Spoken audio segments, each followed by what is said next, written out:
Lepo pozdravljeni na Mohorski literarni matineji, ki je konec aprila tradicionalno posvečena šmarničnemu branju. Naj na začetku predstavim naše goste. Avtorja letošnjih šmarnic sta gospa Dragica Šteh in gospod Aleš Pečavar, z nami pa so še gospod Klavdijo Peterca in Franci Petrič ter gospa Simona Gregorčič iz Slovenskega katehetskega urada. Lep pozdrav vsem. Šmarnice so bile od svojih začetkov ena najbolj priljubljenih ljudskih pobožnosti na Slovenskem in, kot pravi Simona Gregorčič, še vedno so. Kako se je začelo vse skupaj pravzaprav? Tako je, lep pozdrav vsem skupaj. Šmarnična pobožnost sega v začetek 19. stoletja in sicer tam leta 1815 je papež Pij VII. Izdal odlok, naj bo mesec maj posebej posvečen čaščenju Božje matere in pobožnosti, ki bo spodbujala priprošnjo k njej. In tako se je ta ideja kmalu razširila iz Italije v druge dežele in na Slovenskem je v 40 letih gospod Davorin Trstenjak prevedel knjigo z naslovom Mesec Marije.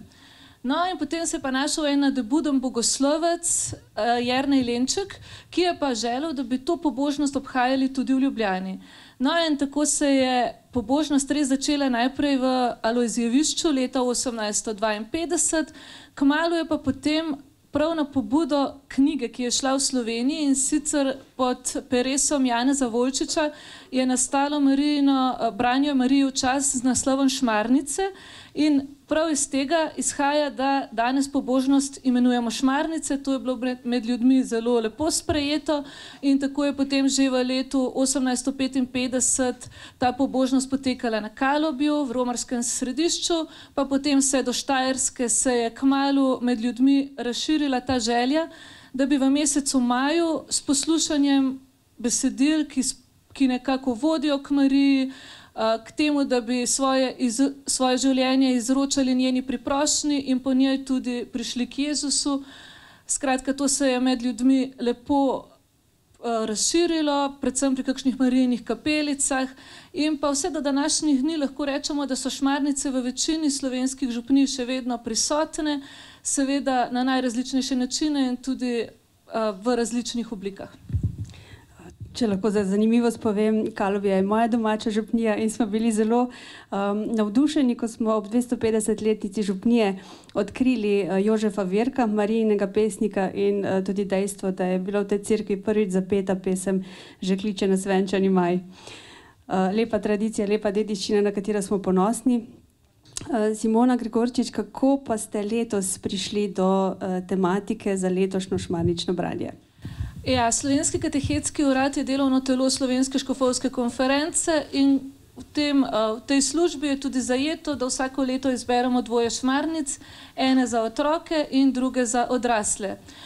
Letos smo šmarnično branje, pravzaprav je kar prišlo ena pobuda sama z terena, namreč letos obhajamo Grozdetovo leto ob 100. obletnici njegovega rojstva in pa 80. letnici njegovega mučeništva. Hkrati pa je tudi lani se začel postopek za beatifikacijo Božje služabnice Magdalene Gornik in glede na obe obletnici oziroma začetek nekega procesa se nam je zdelo, da bi oba svetniška zgleda bila lahko tudi današnjemu sodobnemu človeku eno spodbudo za osebno rast v veri, tudi kot en zgled, kako sta se tako Magdalena kot Alojzij priporočala Marijini priprošnji, izročala svoje življenje in tudi svojo pot nekako z eno jasno in kleno držo vodila, lahko rečemo, proti nebesom. Se pravi, sta vztrajala na eni poti, kot bi Magdalena rekla, ki ni bila široka in obširna, ampak predvsem taka ozka, pa vendarle v eni jasni zavesti, kaj je tisto, kar je Božja, ne človeška volja. Magdaleno Gornik, tako po imenu, morda kdo po Sloveniji že pozna, sicer pa precej premalo. Pravi naslov boste vi, gospod Franci Petrič, postulator za postopek beatifikacije svetniške kandidatke Magdalene Gornik. Kdo je pravzaprav bila? Kaj je pomenila takrat in kaj v bistvu predstavlja danes? Hvala lepa za besedo, čestitke. tako Katehetskemu uradu, Mohorjevi družbi, predvsem pa avtorjema za Šmarnice. Ja, Magdalena Gornik je res zanimiv lik iz slovenske polpretekle zgodovine. Zakaj pravim polpretekle zgodovine? Ker se pojavlja takrat, ko Mohorjeva družba pa Šmarnice, če smo zdaj dobro slišali, letnice 1852. No, največ dogodkov iz njenega življenja je prav iz 50. oziroma konca 40. in 50. let njenega življenja. Pravzaprav Magdalena Gornik stoji na začetku, rekel, sodobnega slovenstva. Saj je program Zedinjena Slovenija nastal leta 1848.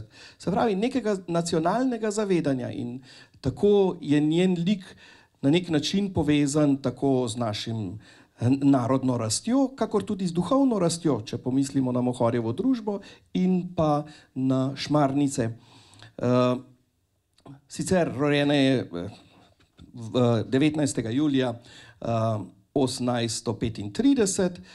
Božji poseg v njenem življenju se začne dogajati pa leta 1847, ko se pripravlja na prejem prvega svetega obhajila, ko se je prikaže Marija. Pomislite, 1847.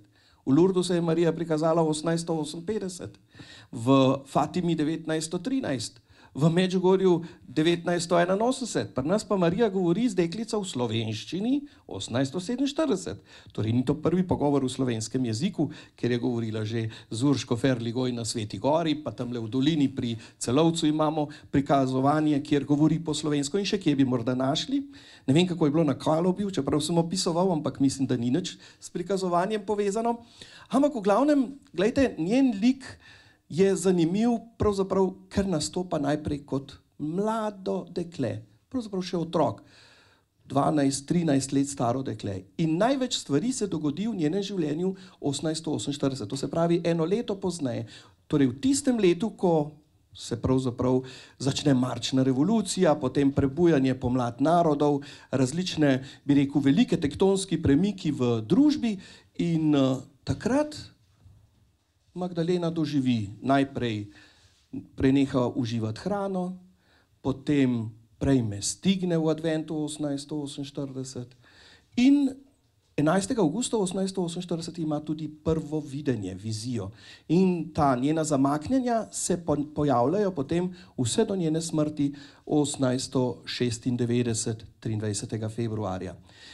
Intenzivno dogajanje okrog Magdalene Gornik, ki je dokaj dobro izpričano, imamo opisano v številnih dokumentih, v Škofijskem arhivu je skoraj 7000 strani, ki govorijo o Magdaleni Gornik. Ne vem, če je tale naš avtor šel tiste dokumente pregledovati, ker je to prezahtevno delo, in moram reči, da zdaj tale zgodovinska komisija, ki obdeluje njeno življenje v postopku za beatifikacijo, ampak Aleš se je zelo poglobil že kar nekaj časa, se ni daleč od gore doma, ker je živi v Dolenji vasi in mu je Magdalena Gornik blizu, zato je pripravil že nekaj molitvenih ur in križev pot, take lepe molitve, in tako je lahko na nek način zaslutil svetost, ki se začenja, kot sem dejal, v dekliški dobi, ampak potem gre pa do zrele dobe, tam do, rekel, njenega obdobja, ko je živela na Blokah, in potem, ko je na koncu umrla v Petrincih v župniji Gora 1896. Torej v 50 letih pa je bila večkrat na opazovanju. Najbolj temeljito opazovanje, kjer so pač zaradi izrednih pojavov, ki so se v njenem življenju vrstili, jo skušali nekoliko bolj temeljito pregledati. Pod zapriseženimi pričami je bila od 2.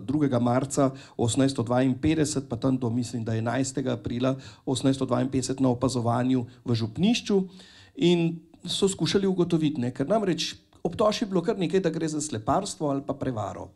In zato je bilo potrebno pač ob pričah ugotoviti, kaj se v resnici dogaja z njo. In o teh lepih stvareh, ki so se dogajale in so izpričane, ter tudi z zapriseženimi pričami potrjene, bomo brali v tej knjigi v Šmarnicah. Se mi zdi, da na zelo poljuden način. Kot ste dejali, je Magdalena Gornik še malo znana. Moram priznati, da je njen sloves postaja vedno večji, res da ne v vseh koncih Slovenije, ampak kdor obišče njen grob, bo videl, da je pravzaprav to grob, ki ga obišče zelo veliko ljudi. Mislim, da noben svetniški kandidat nima toliko svečk prižganih na svojem grobu, kakor jih ima Magdalena Gornik. Pa tudi zato, ker se tam ljudje priporočajo in svoja bi rekel, slišanja ali pa molitve, prošnje tudi zapisujejo v tamkajšnji knjigi, piše se že 5. knjiga. In tudi jaz prejemam v tem času kar nekaj sporočil o uslišanjih, o molitvah, o priprošnjah. Kdor spremlja Facebook, torej spletno stran Magdalena Gornik, lahko tam vidi tudi stalno, kako se ljudje oglašajo in pišejo. Torej, postaja vedno bolj znana, še vedno pa premalo znana in sem zelo vesel, da se je gospod Aleš odločil, da jo v Šmarnicah opiše. Katehetski urad pa je to zelo dobro poskrbel skupaj z Mohorjevo, da bo res postala znana v slovenskem prostoru. Gospod Aleš Pečavar, imeli ste težko nalogo, kako to zgodbo, ki ni lahka, zapisati v 30 oziroma 31 kratkih zapisov, kratkih branj, ki jih beremo v Majniku. Kako je vas nagovorila Magdalena Gornik med pisanjem in kako vas spremlja zdaj, ko je ta knjižica izšla? Temeljno izhodišče mojega pisanja o Magdaleni Gornik, celotnega duhovniškega življenja, je pač dejstvo, da je Jezus Kristus vstal od mrtvih. Zdaj, če Jezus Kristus vstal od mrtvih, ni mrtev, je živ in deluje. Neposredno deluje preko svetih zakramentov in posredno deluje preko oseb, kakršna je Magdalena Gornik. Če bi mogoče na začetku lahko podvomili v njena prikazovanja, ker prikazovanja jih ima marsikdo, tudi dan danes ima marsikdo različna prikazovanja, pa ne moramo iti mimo dejstva, da je pač Magdalena živela praktično celo svoje življenje brez hrane. Živela je preko posebne jedi, zrnca, potem imela je stigme, Kristusove rane, iz katerih je krvavela in nemogoče je, da bi nekdo preživel ob takšnih izgubah krvi, kot je ona izgubila. V mističnih zamaknjenih je Magdalena 40-krat umrla z Jezusom in potem seveda tudi iz te smrti vstala. Skratka, ona je tak res pristen in oprijemljiv dokaz, da Jezus Kristus živi in da deluje v tem svetu. Torej, da naša vera ni samo neka ideja, ni neka tradicija, ni nek običaj, ampak lahko dejansko pomaga človeku živeti življenje. Kajti v končni fazi, naša vera nam želi omogočiti to, da ima prihodnost neko privlačnost, da je sedanjost znosna in da je pač preteklost brez krivde. In Magdalena Gornik, potem ko je imela tudi določena prikazovanja in to razlagala, je vedno poudarjala pomembnost prijemanja svete Evharistije in zakramenta svete spovedi. Preko teh dveh zakramentov Bog neposredno deluje v našem življenju in nam omogoča privlačno prihodnost, ki se lahko veselimo, kajti Jezus Kristus je živ, deluje, se pravi, je ta možnost odprta, obenem nam omogoča neko znosno sedanjost in življenje brez krivde. Kako sem se lotil tega šmarničnega gradiva? V veliko pomoč mi je bila, oziroma naslonil sem se na knjigo Martine Kraljič. Ona je napisala v bistvu nekakšno hagiografijo, če lahko govorimo o hagiografiji, ker še pač ni svetnica, ni blažena Magdalena, ki je tudi njeno diplomsko delo in ga je naredila pod mentorstvom škofa Turnška. To je pač to temeljno delo, ki res opisuje Magdaleno od začetka do konca z vsemi temi mističnimi pojavi. Jaz sem potem poskušal narediti adaptacijo tega dela, da bi ga razdelil na podnevih, kolikor je pač dnevov v mesecu maju. Obenem sem poskušal to napisati nekako po zgledu teh mističnih besedil cerkve iz 12. 13. stoletja, kolikor je recimo Oblak nevedenja, potem knjiga Margery Kempe ali pa tudi Hoja za Kristusom, čeprav ta se že pojavi konec 15. stoletja. V vseh teh knjigah avtor piše besedilo tako, da ga pač nagovarja osebno. Ko beremo recimo ta mistična besedila, imamo občutek, da je to tekst napisan samo za nas. In tako sem poskušal napisati v te šmarence, da se pač,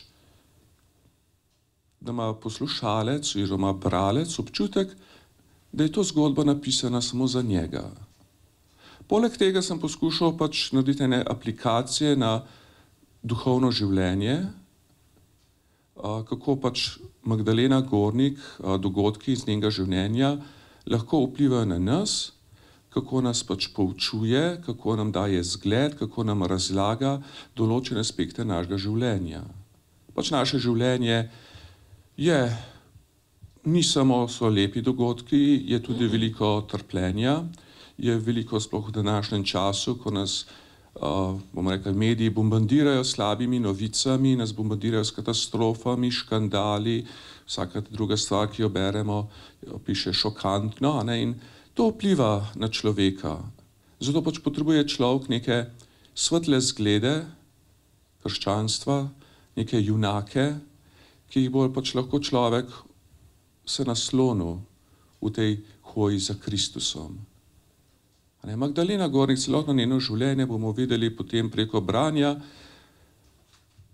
izpričuje, da je Jezus Kristus živ in izpričuje, da Jezus Kristus deluje v tem svetu in da lahko deluje tudi v tvojem, mojem, v našem življenju. Če seveda uspemo vzpostaviti nek odnos z njim, če uspemo Gospodu preprosto zaupati, tako kot je Magdalena Gornik. Magdalena Gornik je bila postavljena pred izbiro. Ali hočeš hoditi po moji poti, ali nočeš hoditi po moji poti. In Magdalena Gornik je izbrala to Božjo pot. Je sicer strma, je naporna. V mističnih bomo o tem slišali, pač ko bomo brali to šmarnično gradivo, bomo slišali, da je pač ona tudi padla na tej poti. Ampak tukaj je Bog, ki je pomagal. Marija jo je vzdignila, Jezus je vzdignil, angel je bil zraven. Skratka, imamo celo vrsto božjih intervencij v našem življenju, da nam pač Bog pomaga preko tega trpljenja, preko teh bolečin. Trpljenje je del našega življenja in smo soočeni z njim, bodi si osebno, bodi si na neki svetovni ravni. Ampak Magdalena Gornik nam pač pove, da je treba Gospodu samo zaupati in se mu predati. In potem vse stvari nekako tudi dobijo svoj smisel. Trpljenje brez smisla je grozovito. Če pa imaš nek smisel, če zaupaš Božji volji, če se predaš Bogu, pa tudi trpljenje dobi nek smisel in ga je lažje trpeti. In Magdalena Gornik nam svojim življenjem prikazuje, kaj pomeni to, da se pač mi zaupamo Gospodu. Če rečem mičkam tako bolj čisto laično, smo pač postavljeni na cesto za nebesa, neko avtocesto in se pač vozimo. Tekom vožnje lahko človek izgubi veselje do vožnje, izgubi veselje do dela, pot je naporna. In imamo pač ob strani tiste jumbo plakate, ki nam nekaj povejo. In Magdalena Gornik nam pač pove, da se splača hoditi za Jezusom, da je treba samo še malo potrpeti. Ko vpraša Magdalena Gornik Marijo, ali bom danes umrla, pa reče Marija, ne, še malo bo treba pretrpeti, še malo bo treba živeti.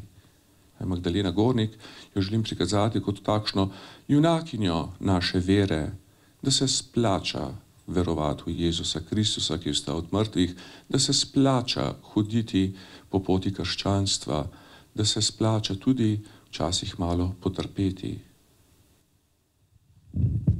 Gospod Petrič, kaj bi še dodali na to, glede na to, da, ko smo slišali, Magdalena še vedno nagovarja prav sodobnega človeka, čeprav tega ne bi pričakovali glede na njeno življenjsko zgodbo. Pri njej kri teče in njeno trpljenje ni navidezno, ampak je resnično.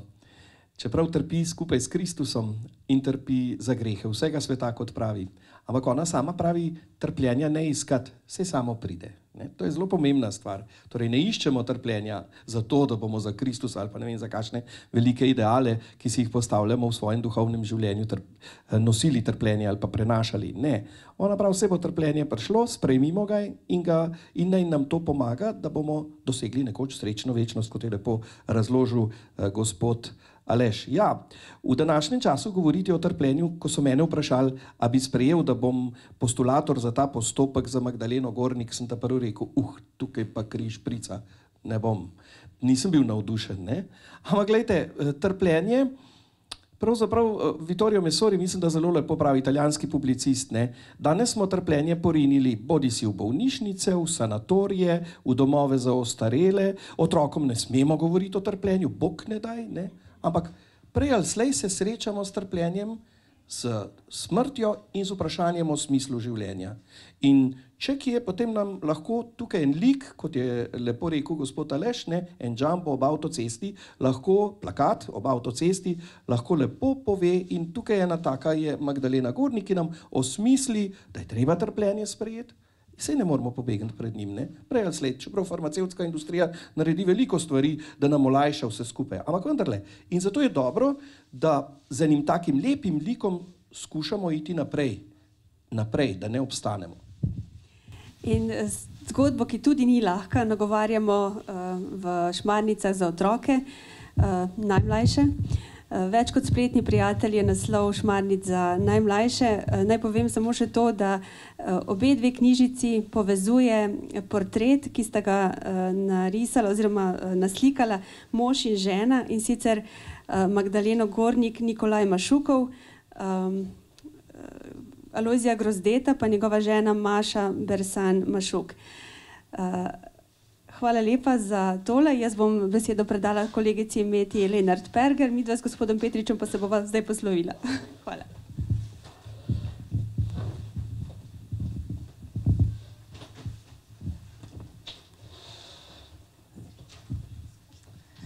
Ja, lep pozdrav vsem gostom tudi z moje strani. Kot smo slišali uvodoma, bodo naše otroke letos razveseljevale Šmarnice izpod peresa gospe Dragice Šteh. Zgodba z naslovom Več kot spletni prijatelj pa se bo vrtela okoli življenja blaženega Alojzija Grozdeta.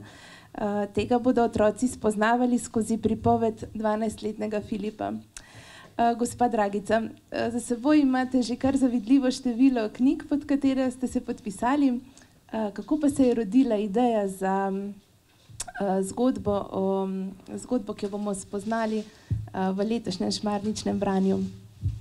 Hvala lepa. Jaz prinašam pozdrav iz obronkov krajev, kjer je blaženi Alojzij Grozde preživel zadnji dan, lahko rečemo, svojega življenja, torej izpred Stiškega samostana, kjer je zadnjič prejel sveto Evharistijo. In mogoče je na mestu začetni stavek, da pravzaprav Šmarnici ne izberemo, Šmarnice najbrž nas kar malo pokličejo.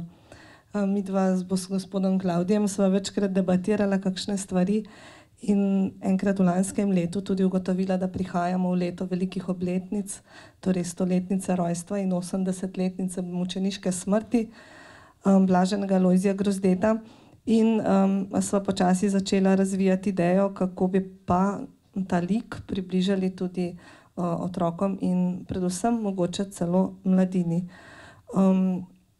Tako se je nekako rodila ideja in ideja je bila predvsem, da poskušamo življenje Alojzija Grozdeta predstaviti z usporednico z nekim sodobnim otrokom, najstnikom, ki pa ima v nekih usporednicah precej podobne skrbi in nekatere enake težave, s katerimi se je srečeval tudi Alojzij v svojem otroštvu. Tudi ta zgodba že od začetka ni ne vem kako enostavna, rožnata, romantična. Alojzij Grozde je bil nezakonski otrok. V tistih časih je bilo to veliko breme in stigma za otroka in tudi kasneje vse življenje hrepenel po tej bližini, materini bližini, po tem, da bi enostavno piše v teh svojih zapisih, da bi se odpočil v njenem naročju. In en tak drug vzgib tega pisanja je meni pomenila ta knjiga Lojze Grozde, Pesmi in proza, ki nastopa tudi pravzaprav v teh Šmarnicah kot Filipovo domače branje, torej domače branje tega fanta, ki ga spremljamo, s temi čudovitimi verzi, ki so mene osebno zelo nagovarjali, me nagovarjajo še vsakič, ko odprem to knjigo, kajti zdi se mi, da je v določenih verzih Alojzij celo napovedal svojo usodo.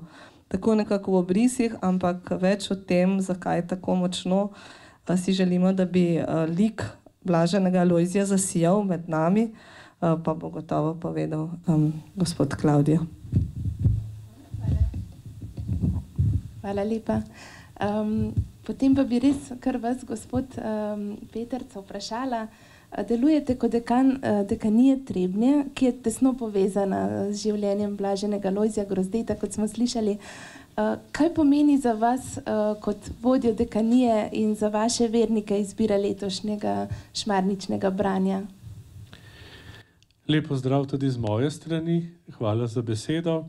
Ja, dekanijo Trebnje radi imenujemo kar Grozdetova dekanija. To pa zato, ker je bil Alojzij Grozde v Tržišču rojen in krščen, potem na Mirni mučen in ubit. V Šentrupertu je njegovo telo dobilo svoj grob. Zdaj, ko se je pa postopek za beatifikacijo končal, je pa na Zaplazu v osrednji Marini Božji poti Novomeške škofije tudi njegov oltar z relikvijami.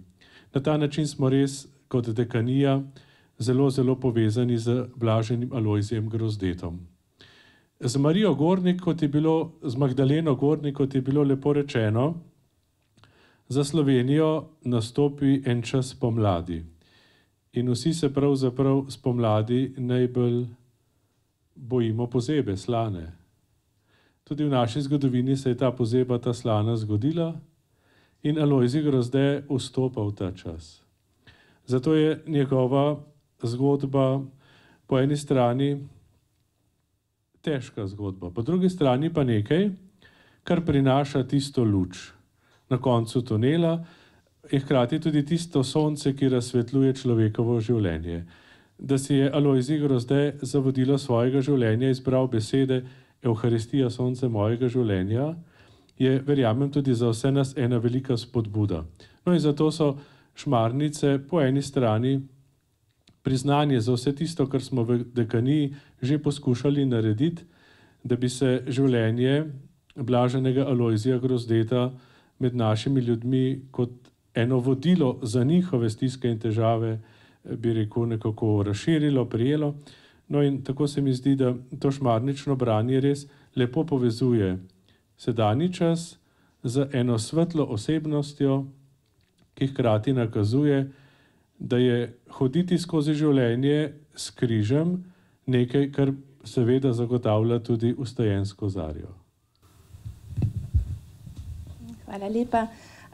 Glede na to, gospa Dragica, da gre za kar težko zgodbo, pa bi vas želela vprašati še, na kakšne izzive ste naleteli v pisanju, torej ob zgodbi blaženega Alojzija, ko ste jo povezali potem s to zgodbo, ki poteka vzporedno v Filipu.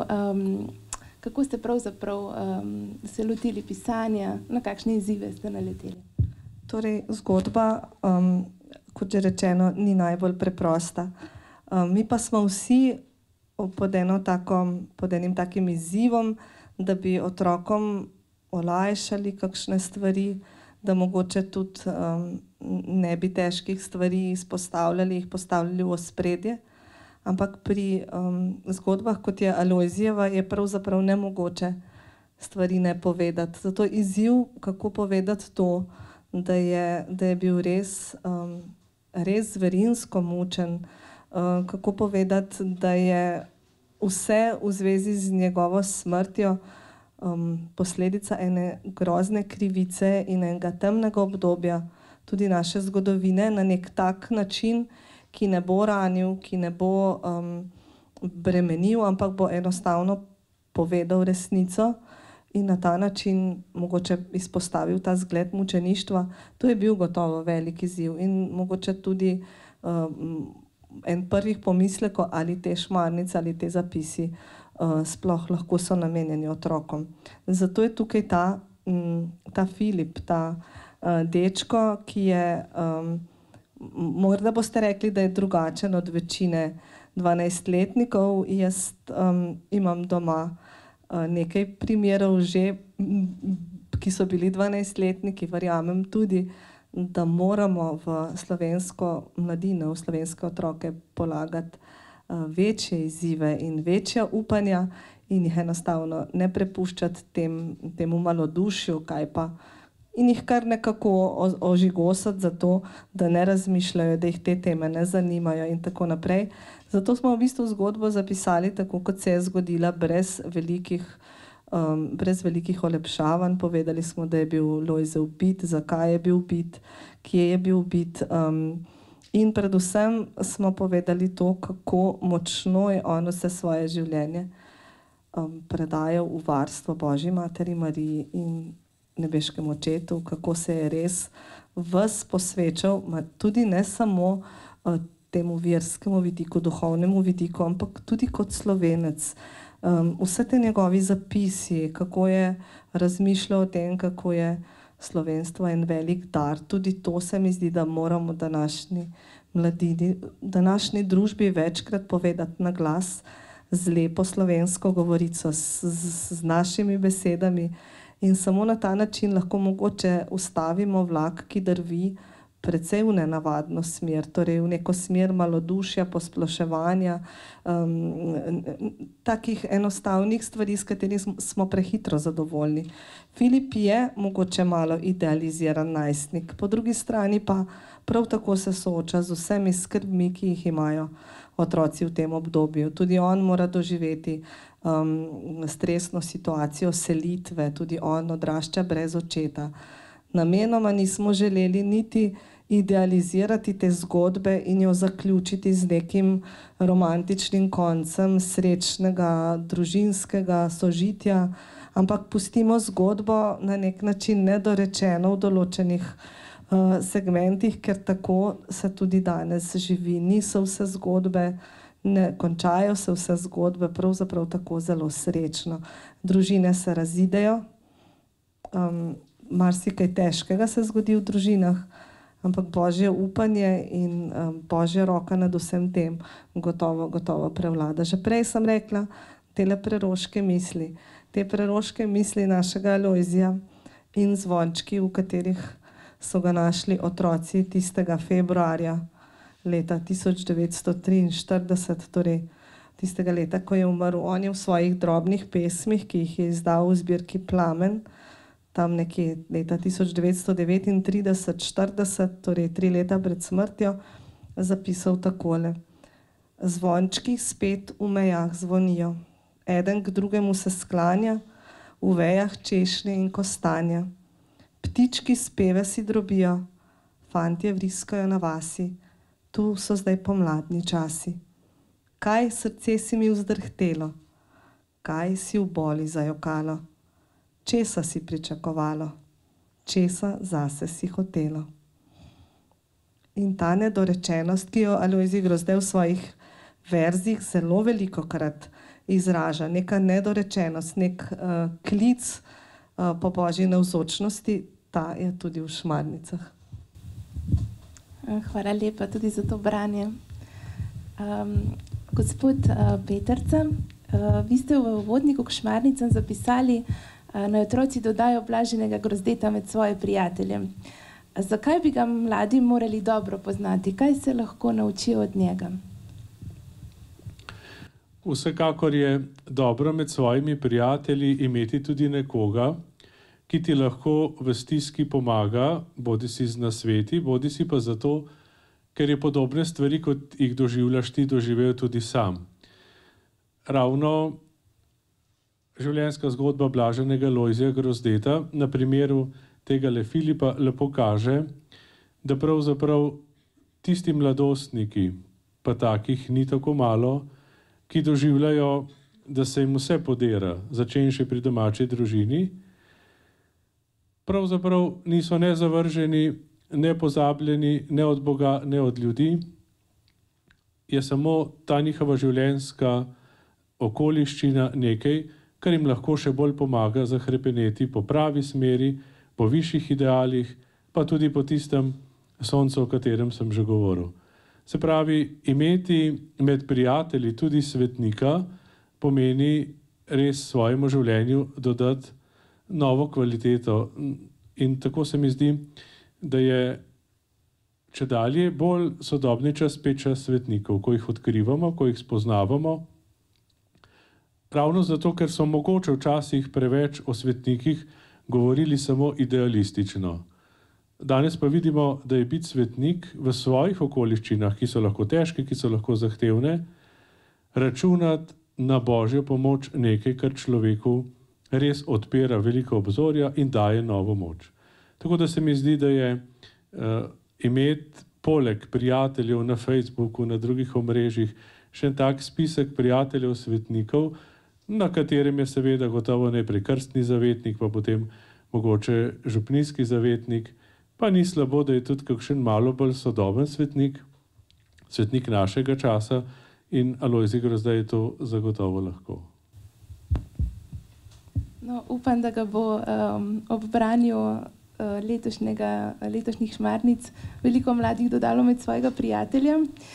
Gospa Dragica, vas bi pa še vprašala, ste mamica 4 otrok, katere vrednote pa mislite, oziroma po vašem mnenju, lahko blaženje Alojzij Grozdej prinaša med mlade?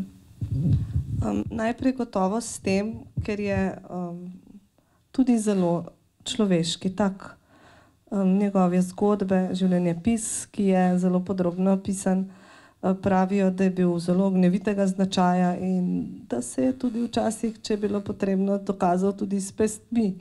Skratka, res ni nek, da bi rekli, ves čas v molitveni drži postavljen otrok in fant. Njegove vrednote so pa prav gotovo ta zvestoba svojim načelom, zvestoba veri, zvestoba vrednotam, ki jih je prinesel od doma. Če smo rekli, da je njegova zgodba žalostna že od tega, da je bil nezakonski otrok, da se je mama poročila v sosednjo vas in on ni šel z njo na nov dom, je zelo presunljiva pripoved o tem, kako je večkrat sedel na domačem pragu 4-letni otrok in jokal. Ko ste rekli, da sem mama, je seveda taka pripoved zame že v štartu en odnos, kako je najbrž bilo tudi materi težko. Ta njen novi mož, torej Alojzijev očim, ga res ni maral, obremenjeval ga je do vseh možnih meja človeške obremenitve, zato da bi, ne vem, da bi ga zlomil. Skratka, trpljenje njegovo je bilo res iz vseh smeri, pravzaprav ga je življenje bičalo in pa vendar ni izgubil upanja, vendar se je ves čas prizadeval, ves čas je te svoje sošolce v šoli nagovarjal, jih vabil v kongregacije, jim kazal s svojim zgledom, pa tudi z besedami, kdaj ravnajo narobe, pa jih spodbujal, da gredo k spovedi. No in mogoče je en tak moment za vrednote tega časa tudi ta želja po zakramentih. Mi vemo, kako gre osnovnošolski verouk, vemo, kako se tudi osnovnošolski verouk predvidoma konča. To hrepenenje vzbuditi. Se mi zdi, da smo vrstni red malo obrnili. Z sveto Birmo bi naj se vse začelo. S svetim obhajilom, s prvim svetim obhajilom se začne tisto pravo doživljanje svete Evharistije. In mogoče spodbujamo s tem malo tudi to vrednote krščanskega življenja, seveda družinskega, predvsem pa tudi to, da je vsak od nas, pa ni pomembno v kateri starosti, je odgovoren za to, kakšen odnos bo imel do zakramentov, do redne spovedi, do vrednega obhajanja Evharistije in tukaj smo recimo starši zgled.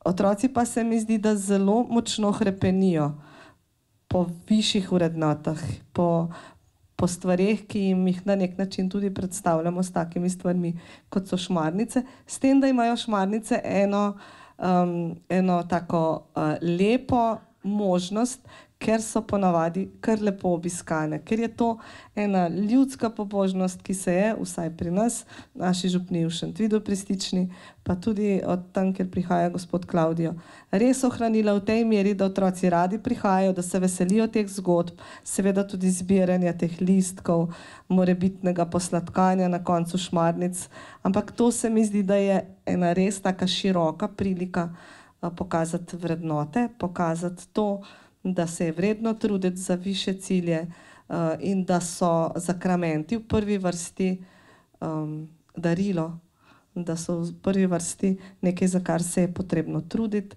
in potem biti za to tudi hvaležen. Hvaležnost mogoče kot vrednota postavljam kar visoko na svoji lestvici in pa seveda zvestobo veri, načelom, družini, gotovo župniji ne nazadnje in ta povezanost, ki jo lahko s tem krepimo. Hvala lepa, to se mi zdijo čudovite misli za zaključek tega pogovora, ki naj odzvanjajo v nas, sploh če smo starši. Se mi zdi, da se moramo večkrat spomniti prav na te vaše besede. Mogoče za konec, ostalo nam je še toliko časa, morebiti za kakšno vprašanje iz publike.